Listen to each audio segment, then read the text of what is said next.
নিজেকে যে কোনো পরীক্ষায় যে কোনো চাকরির পরীক্ষায় ফিট রাখতে গেলে আপনাকে কিন্তু প্রতিদিনের পেপার পড়ে রাখতে হবে। এখন পেপারে প্রচুর ইনফরমেশন থাকে, একটা পেপারে যে পরিমাণ ইনফরমেশন থাকে সব কি পড়া সম্ভব? পড়ার দরকার আছে না। আমরা আজকে একটা পেপার দেখাবো, বিশেষ করে এগ্রিকালচার স্টুডেন্টদের জন্য আমরা কিভাবে পেপারটা পড়বো, কারণ পেপারে অসংখ্য তথ্য থাকে। আমরা অনেকেই এমন সব তথ্য পড়ে আমরা আসলে মূল তথ্যটাই হারিয়ে ফেলি। যেমন একটা পত্রিকা যদি আপনার ভাইবা রিসেন্ট মানে খুব সামনে ভাইবা থাকে, তাহলে কিন্তু অবশ্যই রিসেন্ট যে কোন মাস, এখন বাংলা কোন মাস, আরবি কোন মাস, বাংলা কত সন, আরবি কত সন, এটা কিন্তু এখান থেকে দেখে রাখতে পারবেন। অবশ্যই দেখে রাখা উচিত।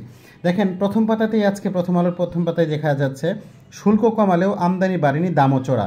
চালের বাজারে আপনার আমদানি করা লাগতেছে। দ্যাট মিনস আমরা যে বলি বাংলাদেশ খাদ্য নিরাপত্তায় আছে, আমাদের আমদানি করা লাগে না, অথচ এদিকে কিন্তু আমদানি করা লাগছে। কতটুকু আমদানি করা লাগছে, তারপরে দাম এখন কত বাজারে এবং শুল্ক কত পার্সেন্ট, এই জিনিসগুলো কিন্তু আপনাদের এখান থেকে জেনে রাখতে হবে। ঠিক পাশেই একটা নিউজ আছে ধাপ চাষ। ধাপ চাষ মানে হচ্ছে আপনারা জানেন ভাসমান পদ্ধতিতে সবজি চাষ, এটা এফএও কিন্তু বিশ্বের মানে বিশ্ব ঐতিহ্যের একটা স্বীকৃতি হিসেবে বাংলাদেশের এগ্রিকালচারকে দিয়েছে। আপনারা জানেন যদি আপনাকে বলা হয় ক্লাইমেট রেজিলেন্ট একটা টেকনোলজির কথা, কিংবা আপনাকে যদি বলা হয় ক্লাইমেট স্মার্ট একটা এগ্রিকালচারের টেকনোলজির কথা, তাহলে কিন্তু আপনারা এই ধাপ চাষ, বাংলায় মনে রাখেন ধাপ চাষ, ইংরেজিতে হচ্ছে ফ্লটিং এগ্রিকালচার বা ভাসমান পদ্ধতিতে সবজি চাষ। এটা একটু জাস্ট পিকচার দেখে রাখবেন যে বাংলাদেশের কোন অঞ্চলে হয়।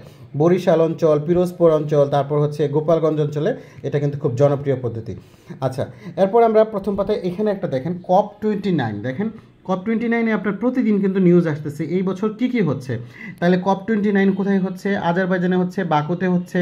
এই বছর কী কী ডিসিশন আসলো, এই জিনিসগুলো কিন্তু প্রতিদিনের পেপার দেখে আপনারা কিন্তু জেনে রাখবেন। আমরা মোটামুটি প্রথম পাতায় অন্যান্য বেশ কিছু খবর থাকে, যেমন ব্যাটারি চালিত রিক্সা, এগুলো খুব বেশি ইম্পর্টেন্ট না আমাদের চাকরির জন্য। রাজনৈতিক খবরগুলো খুব বেশি ইম্পর্টেন্ট না। তত্ত্বাবধায়ক সরকার ব্যবস্থা ফেরত, এগুলো আসলে এই মুহূর্তে ইম্পর্টেন্ট না। দেখেন অনেক অনগোয়িং প্রসেস থাকে, যেটা হচ্ছে সিদ্ধান্ত হয়ে গেলে তারপর আপনি ওটা জানবেন। যদি তত্ত্বাবধায়ক সরকার ফেরত আসে তাহলে আমরা ওটা অবশ্যই মুখস্থ করব, কিন্তু এর মাঝখান দিয়ে যে যত প্রক্রিয়া আছে এগুলো আপাতত না জানলেও চলবে। আচ্ছা, এই সেকেন্ড পেজে আমাদের তেমন কোনো তথ্য এখানে নেই পড়ার মতো। দেখেন থার্ড পেজে একটা নিউজ আছে, ঢাকার বায়ু দিনভর ছিল খুবই অস্বাস্থ্যকর। এটার মানে হচ্ছে যে আপনারা যারা এনভায়রনমেন্টাল সায়েন্সের স্টুডেন্ট বা এনভায়রনমেন্ট সায়েন্স যেহেতু আমরা পড়ি, AQI দেখেন ঢাকার স্কোর ছিল 291। এটা হচ্ছে AQI, এয়ার কোয়ালিটি ইন্ডেক্স বলা হয়। তাহলে এয়ার কোয়ালিটি ইন্ডেক্স কি, AQI কি? এখানে দেখেন অতি ক্ষুদ্র বস্তুকণা PM2.5-এর উপস্থিতি।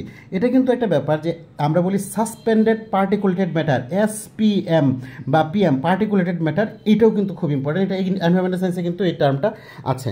তারপরে শ্রমিক অবরোধ, আসামি গ্রেফতার, এই বিষয়গুলো আসলে রাজনৈতিক খবর, প্রয়োজন নাই আপনার মুখস্থ করার জন্য বা জেনে রাখার জন্য, প্রয়োজন নাই। হয়তো আপনি রাজনীতির প্রতি ইন্টারেস্টেড থাকলে এটা আপনি দেখতে পারেন, প্রয়োজন নাই এখানে এই নিউজগুলো প্রয়োজন নাই। এখানে একটা নিউজ আছে RSS-এর 100 বছরের দক্ষিণ এশিয়ায় আশঙ্কা। আপনারা যারা বিশেষ করে ফরেন অ্যাফেয়ার্স যদি কারো ফার্স্ট চয়েস থাকে, তারা কিন্তু এখান থেকে জাস্ট সিম্পলি ভারতের হিন্দুত্ববাদী সংগঠন রাষ্ট্রীয় স্বয়ংসেবক সংঘ, এই RSS সম্বন্ধে একটু পড়ে রাখতে পারেন। এই পাতায় আর কোনো খবর নাই। দেখবেন পত্রিকায় নানান রকম কুইজ থাকে, বিচিত্র খবর থাকে, চিকিৎসার খবর থাকে, এগুলো আসলে আমরা ওমেট করে যাব, কারণ এগুলো বেশি পড়ে আপনার নলেজকে আপনি করতে পারেন না, মানে মাথাকে জ্যাম করতে পারেন না। এই পেপারেও কোনো কিছু প্রয়োজন নেই। দেখেন এগুলো রাজনৈতিক খবর সব। এবার দেখা যায় এখানে একটা নিউজ আসছে, আমরা সম্ভাবনা দেখাচ্ছে কারাহ মডেল। দেখেন আলু নাবি ধসা, আমরা জানি আলু হচ্ছে লেড ব্লাইট অফ পটেটো, এটাতে আপনার একটা নতুন একটা মডেলের কথা বলা হচ্ছে, যেটা কারা মডেল। এটা কি মডেল, মডেলটাতে কি বলা হয়েছে একটু জেনে রাখবেন, তাহলে করবে। আর ঠিক এই পাশে চাকে একক ফসল হিসেবে গুরুত্ব দেওয়ার তাগিদ। চাটা বিশেষ করে চায় আপনার চাটা কিন্তু জানেন কি না কৃষি পণ্য না, এটা কিন্তু রপ্তানি প্রোডাক্ট হিসেবে এটাকে শিল্প মন্ত্রণালয়ের পণ্য হিসেবে গ্রহণ করা হয়। আচ্ছা, তারপর আমরা একটু পড়ে রাখবো, এই যে বিশেষ করে নানা রকম মতামতগুলো পড়ে রাখবো। এটা হচ্ছে যে পরবর্তীতে BCS-এর রিটেন পরীক্ষা যারা দেবেন, রিটেন এরকম আসে যে আপনার সংবিধান সংশোধন বা আপনার এই বিষয়গুলো যদি আপনারা পড়েন বেশি করে, তাহলে কিন্তু আপনারা রিটেনের জন্য ভালো করবেন, এবং এগুলো প্রতিদিনই টুকটাক করে পড়ে রাখলে আপনার নলেজ বাড়বে।